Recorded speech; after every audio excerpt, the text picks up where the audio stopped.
Things are about to get crazy.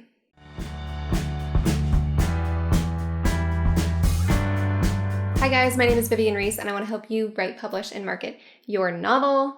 Today we're talking about the climax of your novel. I have 7 tips today, but if there is another topic that you'd like me to cover, always feel free to drop a line down below. Let me know. I make these videos for you guys, so I want to make sure that I'm putting out the content that you want. Tip number 1, the climax should be a wrap-up for your protagonist's goal as well as your antagonist's goal, since they share opposing goals.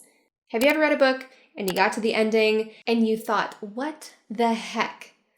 Where's the rest of the ending? If you felt cheated by an ending, chances are the writer didn't answer the question, did the protagonist achieve their goal or did they fail? This is a big reason to clearly define certain plot points or just aspects in your novel. That way, it's always clear to the reader what your characters want in the beginning, and then it's clear at the climax whether they achieve that goal or not. Even if you don't explicitly say those goals in your novel, it's good for you as the writer to know those goals for your protagonist, for your antagonist, whether they meet them, whether they fail. Number 2, don't let him off easy, or her. To make your climax big enough, your character needs to have a really tough time achieving or trying to achieve their primary goal. Take the Hunger Games. Katniss doesn't just walk into the arena, pop a few people with arrows, and then walk out. Obstacle after obstacle is thrown at her, leading up to the games and then at the games themselves.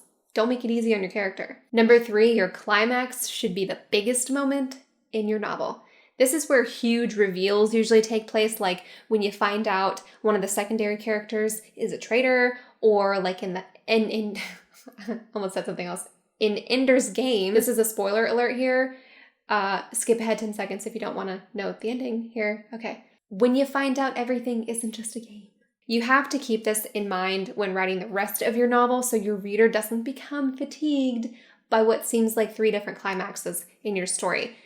If you've ever read a book or seen a movie and thought, they could have ended it at the 3/4 mark. There's too many big moments competing with the true climax. Number 4, how will they possibly win now? That's a question that you want your reader to ask while reading your book. Most great genre fiction makes you ask this at some point during the novel. Your protagonist has been boxed into a corner with absolutely zero hopes of making it out. You need your reader to ask this question and genuinely wonder how in the world the protagonist is ever going to win now. In A Little Princess, Sarah has lost everything. Her father is gone. She's lost her status as a student, all of her belongings, and she's about to be arrested just before the climax happens. She's at rock bottom, and as the reader, you're left wondering how in the world she'll ever possibly be reunited with her father. Remember, your reader is intelligent, so don't make the solution easy to figure out. Number 5, avoid the pass out and win strategy. This is a personal pet peeve of mine, and I read so many books that do this. It's building to a great climax, things are getting desperate, there's no hope for the protagonist, and then the tides turn, and someone comes to their aid, or they learn a new skill, and then poof, they black out, they pass out. And then we're left wondering what the heck happened. The climax should never be skimped on. Don't cop out and take the easy road. Passing out and then waking up to find everything is all hunky-dory, that's the easy road. Give your reader the satisfaction of reading a big climax. After all, they've made it to this point in your novel. Number 6, think of your protagonist's journey. The climax will address the success or failure of your character in meeting their goal, but your climax should also force your protagonist to face something about themselves. This is when a weakness we've known about the whole book comes into play. And guess what? Your antagonist's strength is usually something that highlights your protagonist's weakness. They work against each other. And this is the time to show it. Number 7, use the setting. Add a layer to the conflict between your protagonist and your antagonist by using the setting to up the drama here. Have the climax take place somewhere where it puts your protagonist at a disadvantage or makes just a simple confrontation a little more difficult. During the climax of Fantastic Beasts and Where to Find Them, Newt is trying to save Credence at the end, but the setting is literally crumbling all around them during the fight.